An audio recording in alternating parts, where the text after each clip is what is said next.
All right. Hi, everyone. Welcome to this webinar for our series from the Institute of Natural Medicine. We're here to continue to share with you the wonderful resource and joy that is naturopathic medicine.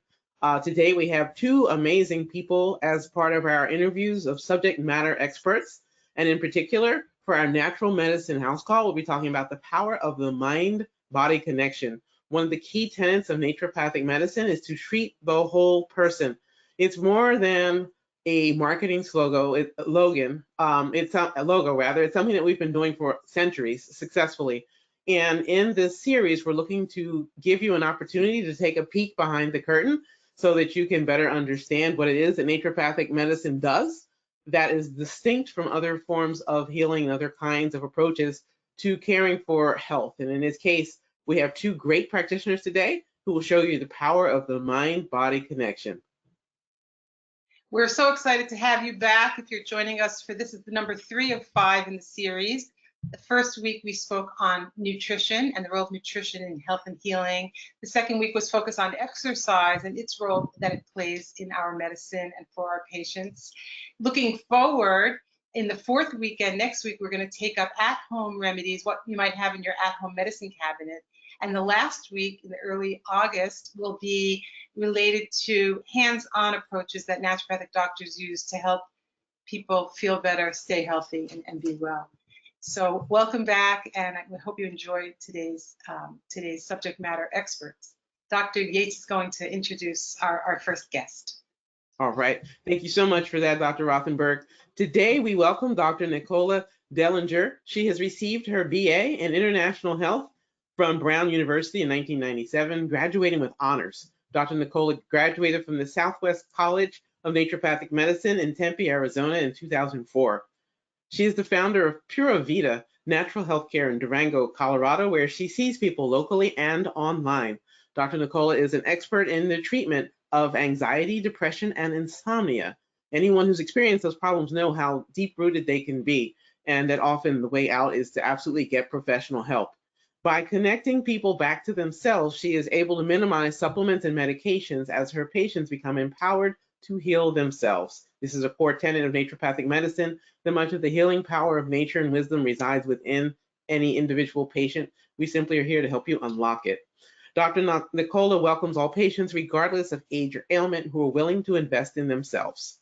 In addition to seeing patients, Dr. Nicola leads group and private retreats. She also teaches a variety of online classes. In her free time, you can find her in the mountains or in the kitchen, enjoying time with her husband, son, and their dogs. All right, we warmly welcome Dr. Nicola. Hi, well, thank you so much for having me today. I'm really excited to get to talk to you about a huge passion of mine, which is mind-body medicine. And so I'll go ahead and share my slides so that you can all see what I'm seeing. And yeah, so really I wanted to talk about relationships as medicine and pathways into mind-body medicine and why it is important. And I think that's where I'm going to start, because for a lot of folks, there's not an understanding of how psychology fits in with naturopathic medicine. I think we've done a really good job in our culture of separating the mind and the body, and that's really what I want to speak to today. So before we jump in, I wanted to just give you these statistics on stress, because I think they're really relevant.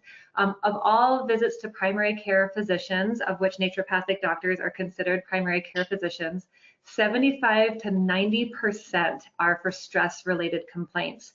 And it's now believed that as much as 80% of disease and illness is initiated and aggravated by stress.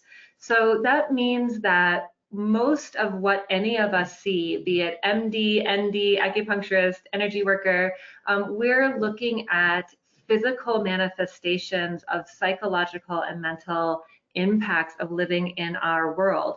But stress also can be a positive thing. You know, we talk about moving or getting a new job or getting married or some of these big stressors in our world, but these can have an impact on our system as well, not just physically, but psychologically. And so I think it's important to remember that stress is not just something that we all have to deal with and ignore, essentially. And I think that's a very, at least American approach. Hopefully other countries are doing a little bit better than we are, but we can get really, really caught up in stress and then ignore the impacts that chronic stress is having on our system.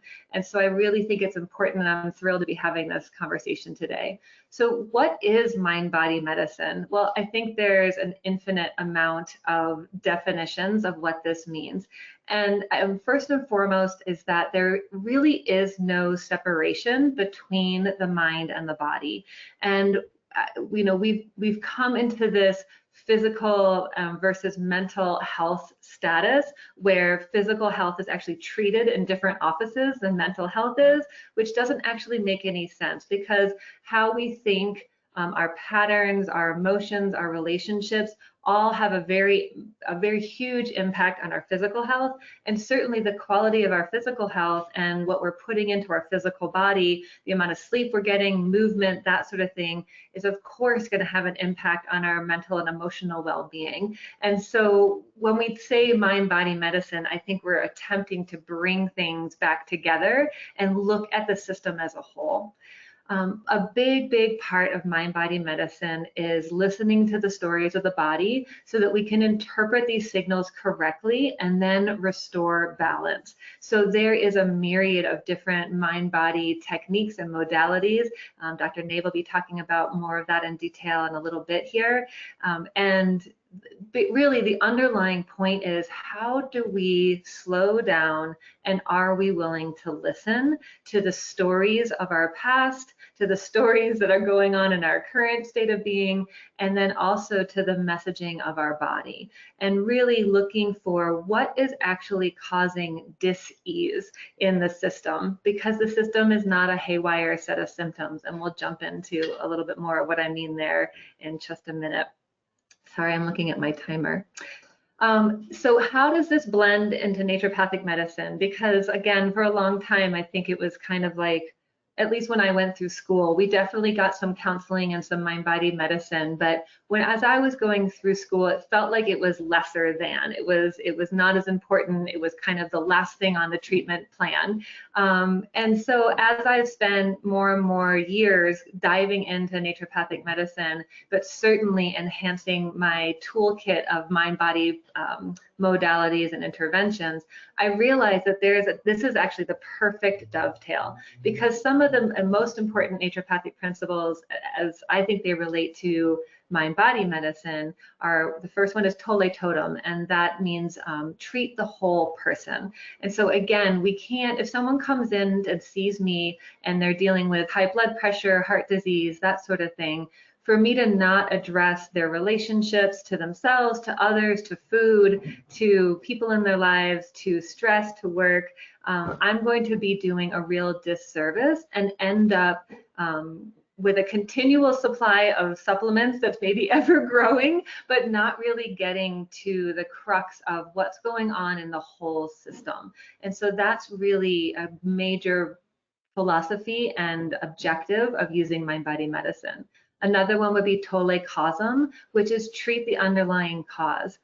Again, if stress is at the crux of what most people are presenting for, and again, that could manifest as anxiety, depression, insomnia, but more often I'm seeing it manifest as inflammation, joint pain, gut issues, diabetes, heart disease, all sorts of things, very physical manifestations. And so unless we're really getting to the core of what's going on, then again, we're really kind of band-aiding, be that with natural or pharmaceutical medications. It doesn't really matter, because we really want to get to the root of what's going on. And for many of us, the root is in our psyche, is in our patterns and our belief systems and our relationships. And then the other one that I wanted to mention today is the Vis Medicatrix Naturae, which really refers to the inherent self-healing power of all things in nature. So philosophically, for us naturopathic doctors, This means that anything that is animate has the ability to restore balance if we're able to remove the obstacles to cure. If these obstacles to cure are mental and emotional and spiritual, then we really need to help the whole system become aware of and address what those obstacles are. And once we do that, it's amazing the ability to heal that is just inherent in our systems. And we call that the vis, or the inherent power within each one of us to restore balance and require a minimal amount of physical intervention, be that herbs, homeopathy, nutrition, medications, etc. So let's understand the disease process in the body. So this is basic physiology 101. This is not an alternative look at the body. This is actually in any physiology textbook that you're going to look at from anywhere. And basically what happens in the body is that there's an energetic shift first, which creates a shift within the cell, and that shift within the cell then creates a physiological shift or pattern in the body. And so again, if we talk about treating the cause, it's not enough to just detoxify the cell. It's important that we understand what was the energetic shift that's happening in the body. Epigenetics is an excellent example of what turns on and what turns off genes that we all have in our body, what makes us have a propensity to express certain genes or suppress certain genes. And so epigenetics is the study of, well, what turns these things on and off? And what we're finding more and more is that what turns these things on and off are stress, relationships, what we're eating, those sort of things. And so again, we want to dig deeper, deeper, deeper to really get to that underlying root cause. There is a direct relationship between what's happening in the cell and what's happening in the self with a capital S. So what's happening in our spiritual body. When we have a disconnect between what is here and what we think should be here, this creates a physiological response in the body. So if you think about cortisol, for example, so cortisol is our main stress hormone. Cortisol has two main functions in the body. One is to manage stress, the other is to manage inflammation. From an evolutionary standpoint, managing stress, our fight or flight response, is more important than managing a bum knee. And so we will preferentially put that cortisol that we have available to us and move it down that stress management pathway, leaving less cortisol available to manage inflammation appropriately. And so this is just one example of the true physiology, because I think sometimes people will kind of put mind body medicine or psychological well-being in a different category. But I really, if you hear nothing else from me today, I want you to hear that this is part and parcel. This is one and the same. So another example would be anxiety. So when we have what's here and we have what we think should be here, and they are at odds, and it's just causing constant tension in the body. Again, that's going to stimulate the HPA or stress axis in the body and causing all sorts of inflammatory cascades. So immune dysregulation, so we'll see autoimmune or immune dysfunction. Certainly digestive and endocrine disorders. So really understanding how this is all physiologically linked is crucial. So what are we talking about here? Well, I love this quote from Proust, which is, the journey of discovery consists not in seeking new landscape, it is in seeing it with new eyes. And that's what I really want to introduce today, is the idea of the body as divinely wise, which it is regardless of religious or spiritual orientation. I think we have an understanding of the divinity and the miracle that each of our bodies truly is. And so when we can start with that as our jumping off point, then we can start seeing the signals or symptoms of the body in a new way. So this idea that symptoms could be a messenger is kind of revolutionary. I think, again, in our culture, we are taught that symptoms are something that are to be suppressed. You know, in the allopathic tradition, there's a lot of medications that are anti or away from, so antidepressants, anti-inflammatory, antihypertensives, you know, all of these things that like the body's doing one thing and we're going to take a chemical that suppresses or forces that symptom picture down.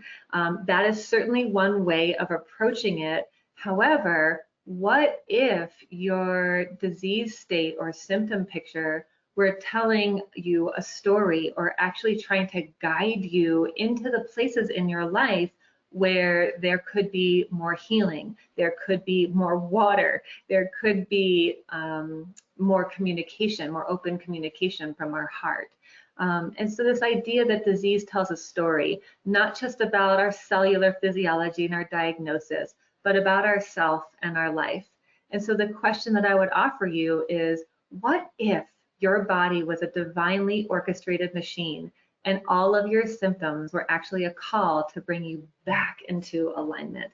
And that is absolutely the philosophy that I hold, which is why it's such an honor to get to sit with the patients, because I really feel like we're seeing something miraculous happen when we see the connection to self and the ability to start making some space for what's happening in our body, rather than just constantly trying to make it go away, change it, disassociate from it, not feel it anymore, take a Tylenol and move on with our day. What if every time our body said, I'm tired, or I'm sore right here, or I hurt right here, or I'm gurgly in my belly, that it was a cue and another piece of the map that brought you back to yourself.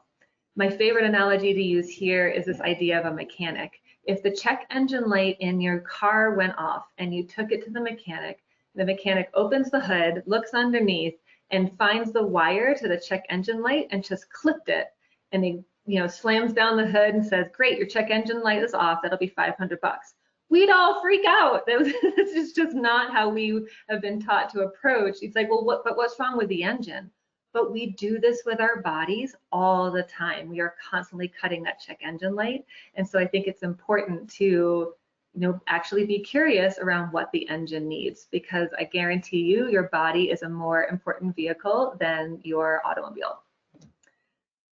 This is another lovely quote that I love from Jack Kornfield. When any experience of body, heart, or mind keeps repeating in consciousness, it is a signal that this visitor is asking for a deeper and fuller attention. Under all the tears, the pain, the fear, and the anger we have contracted ourselves around, we can find freedom, joy, and ease in the face of all life. So I love that, because again, it goes along with this idea of listening to the symptoms, but listening to the symptoms not just to make them go away, but for you to really live your most full and vital life. And we have to remember that everything is in relationship to each other. We are ideally in relationship to ourselves, and that's a lot of what I focus on, is the disconnect that we have between me and me, our partners, our children, our family, community, food, work, our past or our future, relationships to alcohol, cannabis. I would actually throw Netflix and television in there as distracting agents. Our relationship to the earth, our own physical body. Again, a lot of times when we're sick, we can develop a distrust of our body, and so this can become really problematic. And then certainly relationship to technology, which I think we're learning either from personal experience or from research is not as benign as we once thought. When we don't honor our relationships, and what I mean by that is notice what they are, explore how they came to be this way, and then be willing to be with them as they are.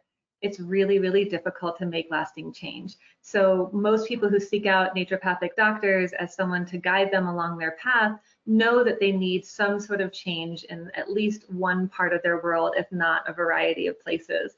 But unless we understand what we're carrying, how we came to carry it, and be willing to acknowledge and be present to the fact that this is here, it's going to be really, really hard to let go of gluten. The other thing that I want to speak about is that when we become aware of what is going on for us, what our history was, what our patterns are, these beliefs, that voice that always tells you that you're going to mess up, don't do this, don't get too big, that inner critic kind of thing. We can be really, really, really harsh with ourselves.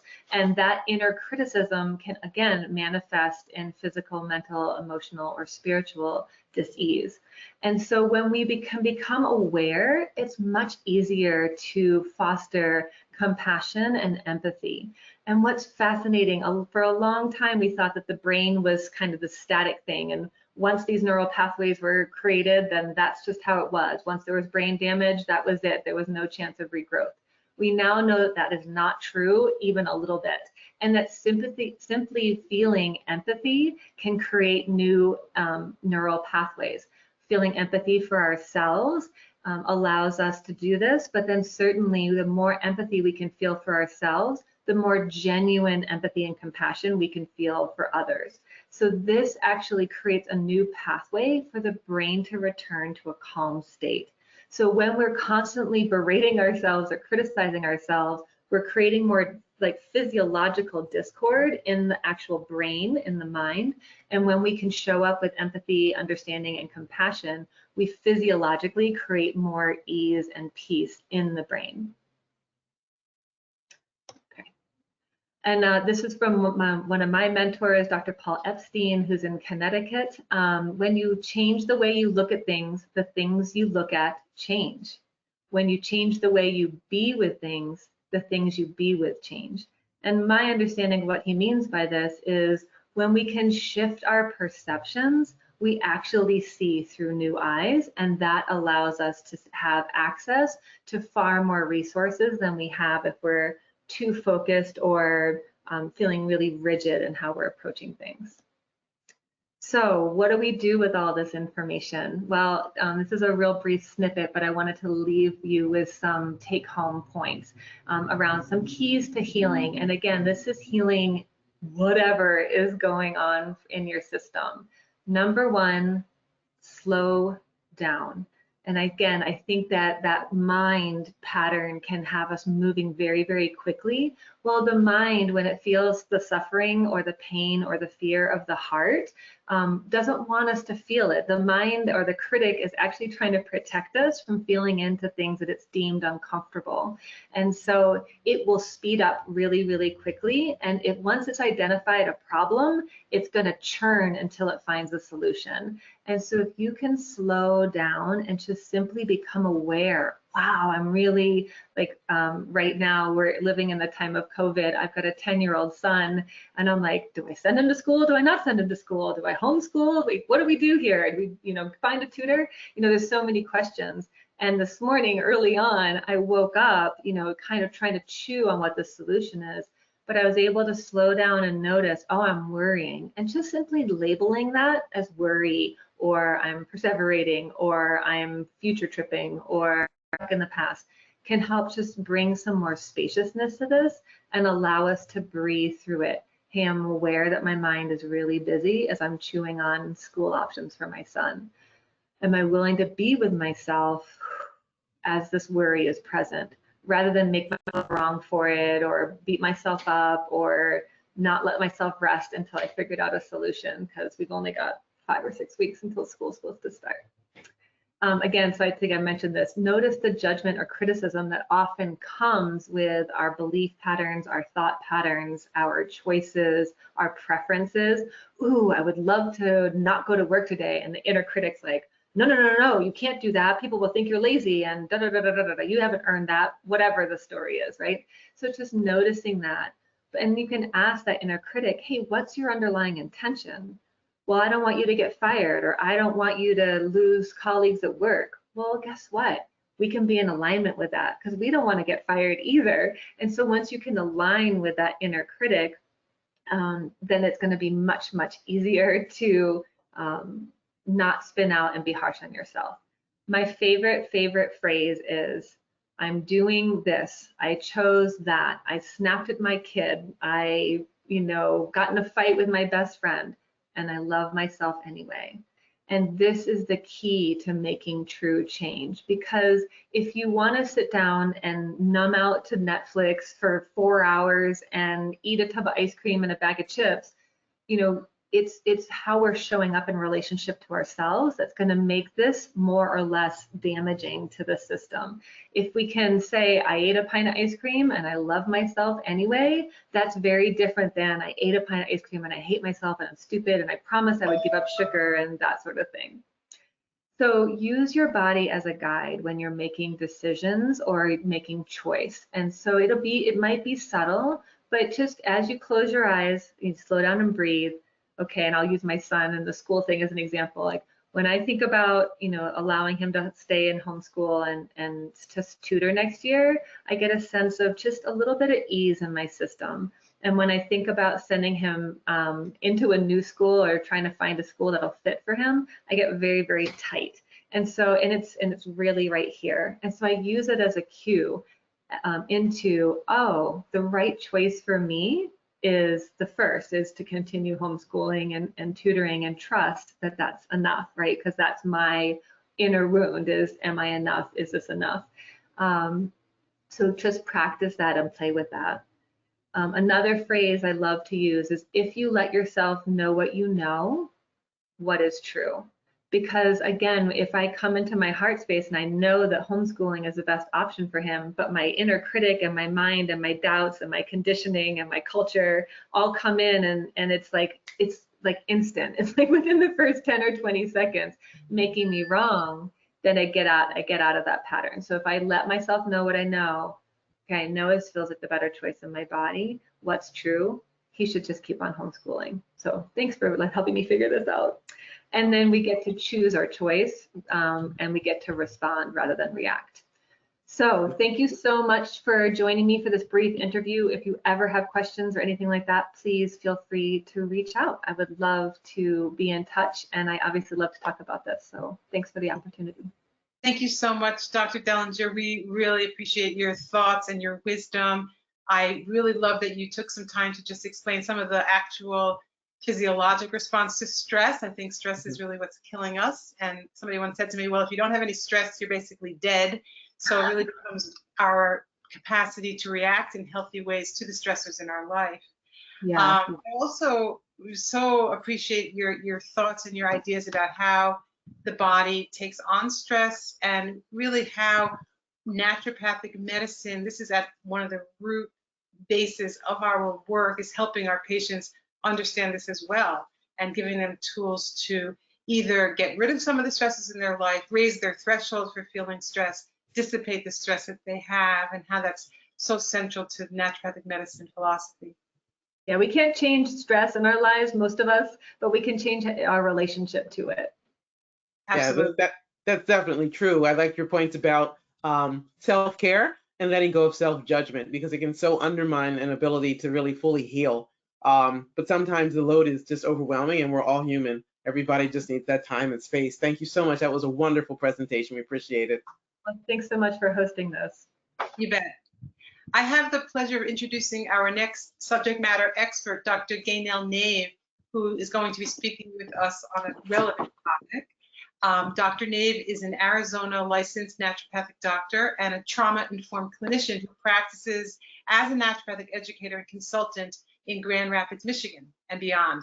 She's originally from Jamaica and uses the knowledge from her culture, her naturopathic medical training, and trauma-informed training to facilitate healing for her clients. She studied naturopathic medicine at the federally recognized naturopathic school, Southwest College of Naturopathic Medicine in Tempe, Arizona. She's also received additional training in neuro-emotional technique and the principles of internal family systems and other forms of trauma-informed care that she will be sharing with us today. Her practices focus on facilitating women reconnecting to their identities by addressing the connection between their hormonal and mental well-being. She utilizes the power of naturopathic medicine combined with modern diagnostics to offer safe and effective support to all her clients. Each therapeutic partnership with Dr. Nave involves analysis and understanding of the client's unique needs and their story, as well as the use of classical homeopathy, hormonal education, therapeutic nutrition, and environmental medicine. So welcome, Dr. Nave. Thank you for having me. Thank you for having me. Okay, so this afternoon I will be discussing with you all the topic of trauma is a safety response. Now, when I say that, this may have given you a moment of pause because we typically think of trauma as being inherently bad. However, with many things in the body, things aren't exactly as black and white as we like to think of them. And I hope that through this discussion, you will learn what is trauma, what are some of the effects of trauma, and then we will also discuss tools to support the untangling of trauma. So as I said, trauma is a safety response. It is a protective mechanism that our bodies have evolved to take care of us when we experience an event or events that are overwhelming to us, either physically, mentally, emotionally, and or spiritually. As Dr. Dellinger mentioned, the body has wisdom, vis mediatrix naturae, and this wisdom is what is in play when we experience trauma. So trauma is not a sign of weakness. It is rather our body's resilience mechanism to keep us safe. It becomes disruptive if we aren't afforded the time, the space, the support, or the resources to process that trauma. Because trauma is about survival. It is about safety. It is not about living or thriving. So what exactly is going on in our brains? So in the brain, we have various different structures. In the front of the brain, unfortunately, I can't show it to you with my pointer, but in the, there it is.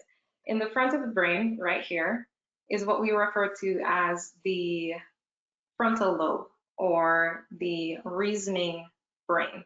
It is responsible for decision making, or logic, or reason. And then here in the center of the brain, we have these structures that are referred to as the limbic system. You may have also heard it being referred to as the primitive brain or the lizard brain. And the limbic system is important for our ability to remember information, or balance, our fine motor movement. The reason you can touch your nose without really thinking about it is because of these structures. These structures are also important for survival.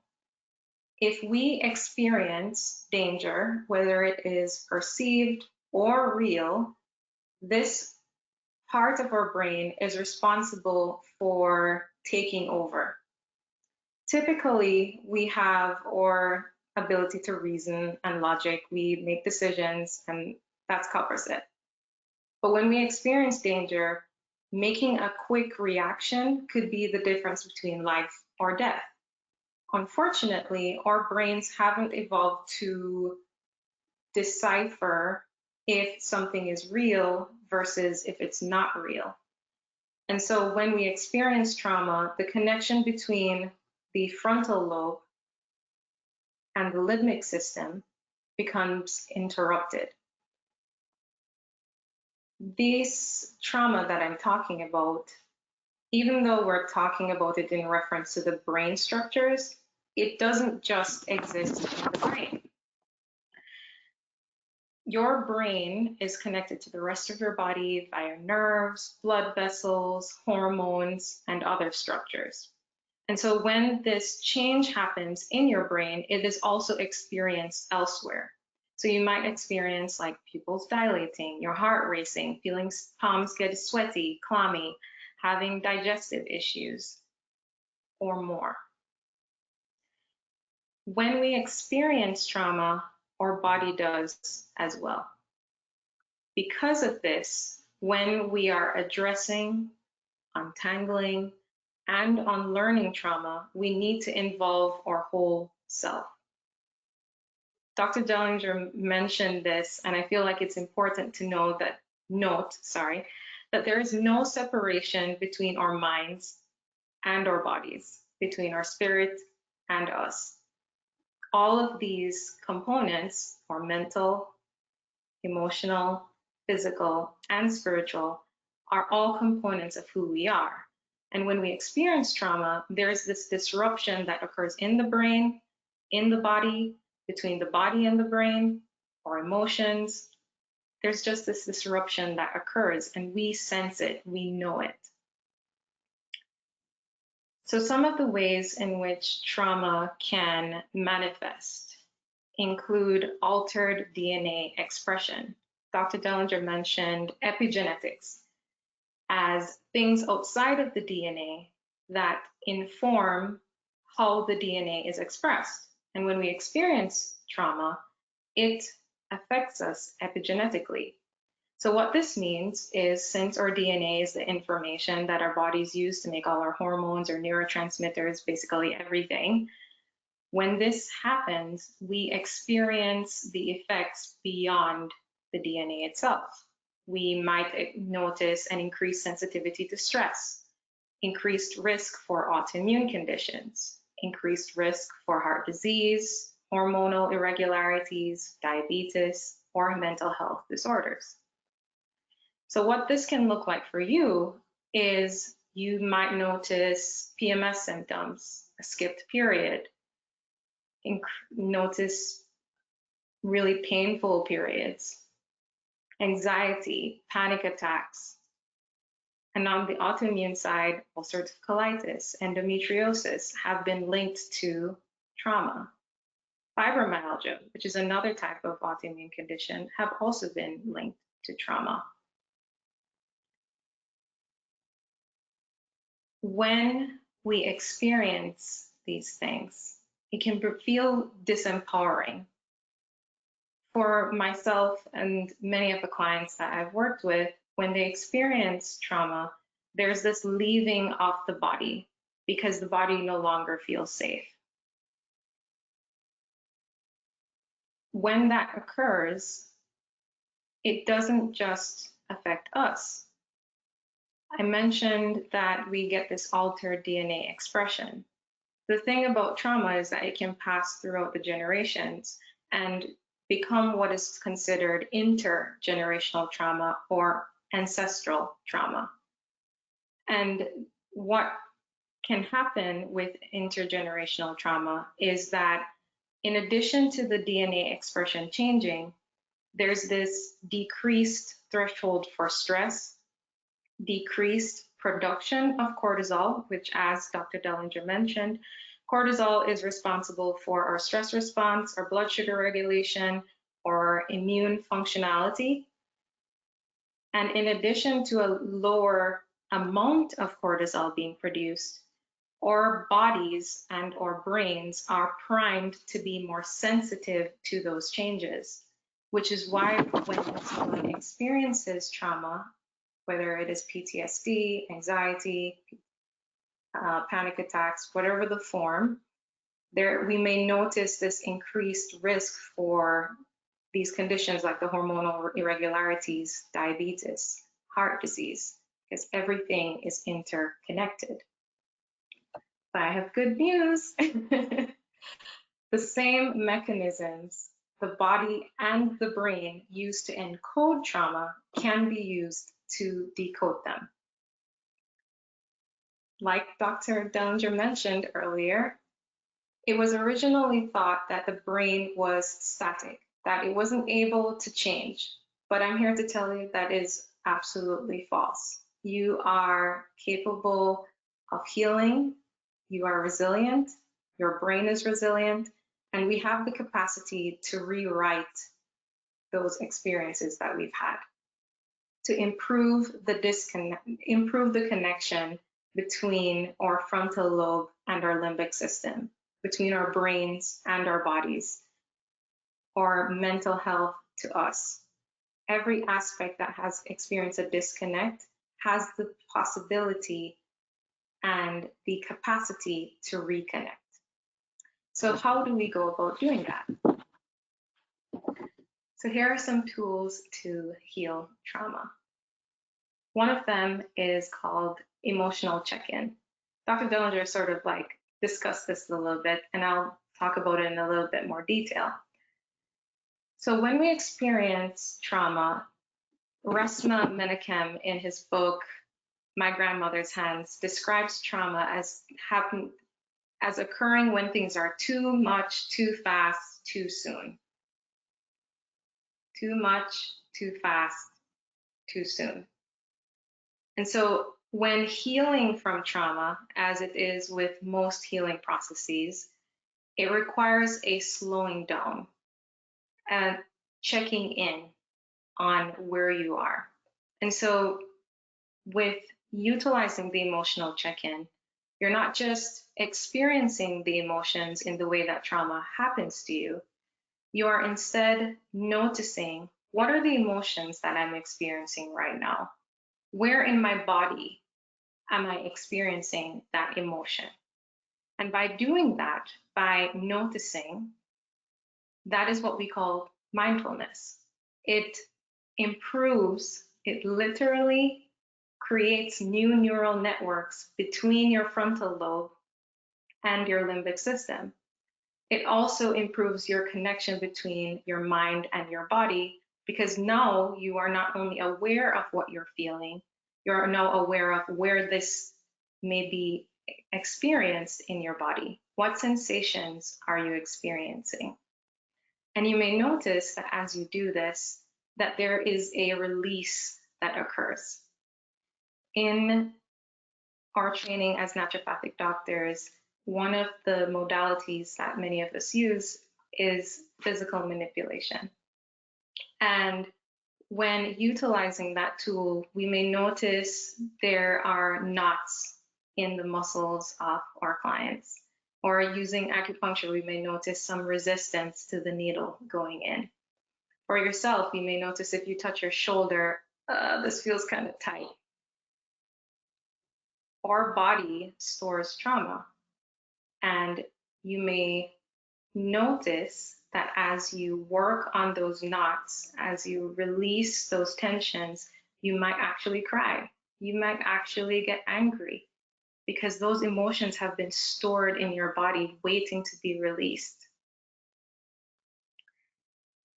Another tool to heal trauma is therapy. So there are many different forms of therapy, and I will list a few. One of them is EMDR. It has been shown to facilitate the brain's reprocessing of trauma by the clinician holding space for you. It's not so much talking about the thing, it's utilizing that emotional check-in that we just mentioned with the inherent wisdom of the body's ability to process events. So you might be wondering, what is EMDR? Oop, I cursed. So EMDR is eye movement desensitization reprocessing. And my understanding is that it mimics what occurs when you're in the REM cycle of sleep. So REM is rapid eye movement. And so when we're processing our days, when we're dreaming, our eyes move across rapidly. It utilizes both sides of our brain to process what occurred. And EMDR mimics that in your waking state. And that is sort of how it facilitates that processing of the trauma, because the things that occur to us, specifically trauma, a lot of it is unconscious, because the limbic system isn't involving your reason at all. And so when you do EMDR therapy, it helps to bring that unconscious to the conscious so you can process it, acknowledge what exactly was going on, and it's not necessarily a lot of talking. Other therapies include internal family systems, which is similar to EMDR in that it facilitates that reprocessing, but it's mostly involves a little bit of talking and you going inward and connecting to yourself. So that topic that Dr. Dellinger mentioned with regards to the relationship to yourself, IFS utilizes that principle that for most of us, we experience what it would be considered a multiplicity. So we are ambivalent about our decisions. I want to eat this cake, oh, I shouldn't eat it because it will make me sick. But it would make me feel really happy. You know, those, whenever you're making a decision, you notice that about yourself. IFS would say that these are different parts of who you are. And IFS is about facilitating a return to self and the recognition that these parts are doing these different behaviors, these different thought processes as a way to protect you and to keep you safe. So it's another way to understand your relationship to self and to process your trauma in that way. Some other therapies include craniosacral therapy, which is a body-based therapy that some naturopathic doctors are trained in. Some other practitioners are also trained in as well. Another one is somatic experiencing, which is a type of psychotherapy that use body-based understanding. So where exactly do you experience that emotion and facilitating that release? Another one is NET, which is Neural Emotional Technique. Similar again to EMDR, but it's body-based where it facilitates that untanglement. And then this brings us to our last, but definitely not least, other mind-body connection tools. The one I have listed here is vagus nerve stimulation. So the vagus nerve is a main nerve involved in or autonomic or rapid response nervous system. It connects every aspect of our body, and one way to stimulate it is to yawn, hum, or sing. Another way to improve the connection or facilitate healing from trauma is mindfulness meditation or body movement. So, points to remember. Trauma is a response to overwhelm or distress that lives in the body and mind. Trauma can be passed down through the generations. Trauma increases the risk for chronic disease, but it can be healed and involves reconnecting the mind and body. So, thank you for listening, and I would love to connect with you and be a part of your healing in the future.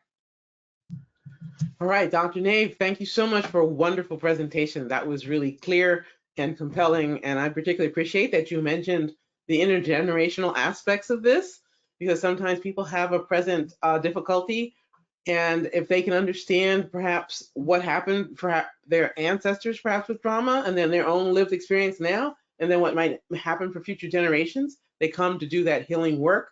You know, what a beautiful way to be sure that people understand that mind and body are one. They're not separate. You don't put one up on the shelf and then you go on about your life as if it's, you know, unrelated. They're not. They come together. Yes, absolutely.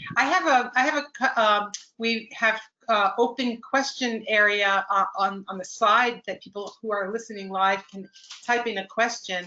I have a question that's come up for both of you. If you might both be able to briefly, in a minute or so, answer the question. It's a huge question, I think. It has to do with, particularly during these challenging times, we're often home together with people in our family. What are some strategies I can use? The questioner is asking, what are some strategies that I can use for difficult people in my life, particularly family members, that cause a lot of stress for me? You want to start, Dr. Nave? I'll let you go first. This is a giant question. It is a giant question. You know, my first hit is radical acceptance. And what I mean by that is we will drive ourselves insane trying to control the behavior of other people because it's triggering something in us. Okay, so when I don't know, I don't even know, there's so many examples that are like screaming through my head right now in my own family. But what I notice, especially as I practice this more and more, is that when I realize what it's triggering in me, like if my 10-year-old is rude to me, I mean, obviously it needs to be corrected. That's not okay to be rude to anybody, especially your mother. But it triggers something in me that doesn't happen when he leaves his shoes behind and we get where we're going and he has no shoes. It doesn't bother me as much, but that drives my husband bananas. And so is it really the behavior, or is it what is it triggering in us?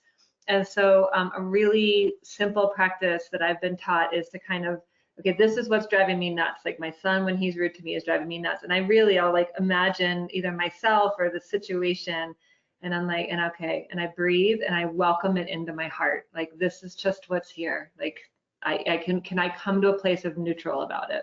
So that would be one quickie tool. But this idea of welcoming it all is radical, but it's really, really effective. I really like that you said that. I would say acknowledging that your response isn't necessarily about the other person, and maybe looking at what exactly about this situation is upsetting me. Yeah, like what does it remind you of? Right, Right. right. Excellent. I mean, I think it's so true that people in our lives, people bring out different things in different people, and understanding family members a lot of times get under our skin more than other people. And so having a few strategies and a few things and a few ways that we approach challenging family relationships is super important, for sure. Absolutely. It's great to have that personal toolbox, because you never know when these issues will come up. And if we have to shelter in place, and there are times when we can't take that break or just live our lives separately and then come back together, I think it really pushes people in ways that probably most of us aren't familiar with. So with that in mind, what would you say is the number one or a single typical stumbling block, something that keeps people from getting started on this critical work around trauma healing?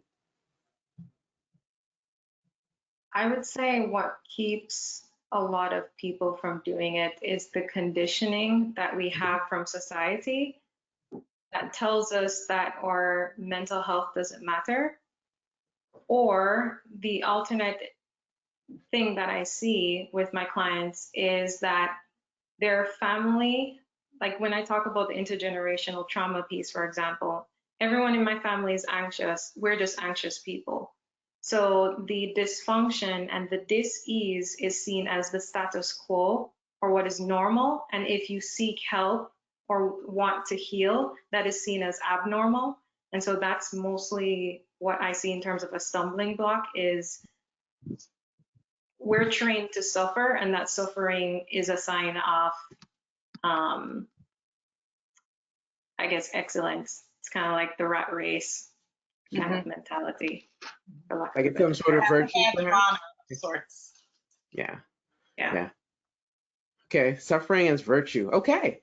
No, it's not. It's most definitely not. We think about the one ism that's alive and well in many parts of America right now. It's the ism of workaholism, which doesn't help anybody and doesn't give people time to do the healing and introspection and take time for doing things that raise thresholds for feeling stress. But workaholism is the one thing that people continue to just get kudos for. And that's something that I often have to speak with my patients about. Hey, you might need to take a step back, and all the suffering is not all that's made out to be. So, yes. Yeah. Well, thank you both so much for your contributions to the profession and for your thinking about these very relevant, pertinent topics. And your presentations were both just beautiful and very relaxing. I felt like I could have gone on listening to you for a long time. And I hope you'll continue to make materials available online to people who are interested in naturopathic medicine and through your own websites and channels, because I feel like if people hear it more and they have opportunities to listen to this kind of work and to appreciate that this is part of a kind of natural, gentle, effective medicine, it will help to really shift the paradigm of healthcare in this country and really bring to light the idea that there are other ways besides only medications and only quote unquote snipping that engine light in the car, to really going deeper to address the underlying root cause of illness and to give people the tools and the capacity to make healthy choices and change that brings on better health. Thank you so much. You've been amazing, wonderful guests. We've loved your conversation today as our subject matter experts. Thank you Excellent, so much. excellent. Everybody be well and stay safe. Thank you very much for having us. Bye. Bye.